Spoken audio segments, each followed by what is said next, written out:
Okay guys, so for our bikers count ride on August 17th, kickstands up at 1 p.m. Eastern Standard Time.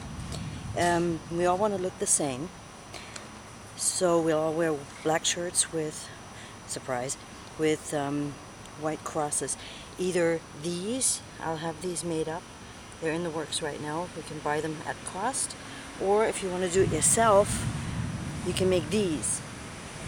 You've seen them on the posters and everything. So that's just before the rainstorm hits. Do this real quick. You need to go to, or you can go to a craft shop like Joann's, etc., and buy craft paper or poster board. Not very thick, but also not thin, so the water runs through. Here's the measurements. It's 19.5 inches tall, 12.5 across, and it's 2.5 thick. Let's not make it too nice. Let's make it sloppy actually and crooked like crashes are. So as you see here, you draw it, it's a thing, then you cut it out. Again, not neatly, do it rough, do it sloppy. And then you take the paper, put it on top of the shirt, like so.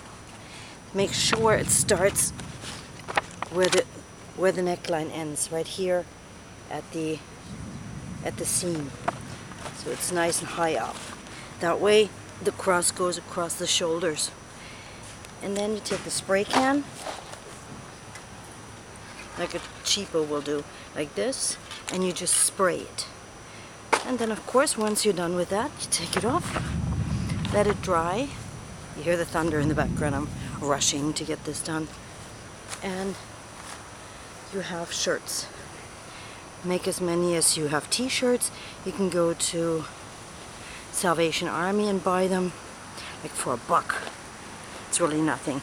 And then if you don't want to do it yourself, just go to the page, which is on Facebook, Bikers Count, and order one. And they're going to look like this. They're going to have this thing on the back, also as large as the other one. So Bikers Count, Facebook, August 17th, 1 p.m. kickstands up, to raise awareness to what's going on here. 10,000 people die on motorcycles getting hit by cars. 90,000 per year get hurt, and we are 105 million strong. Come on, we can do this. See you then.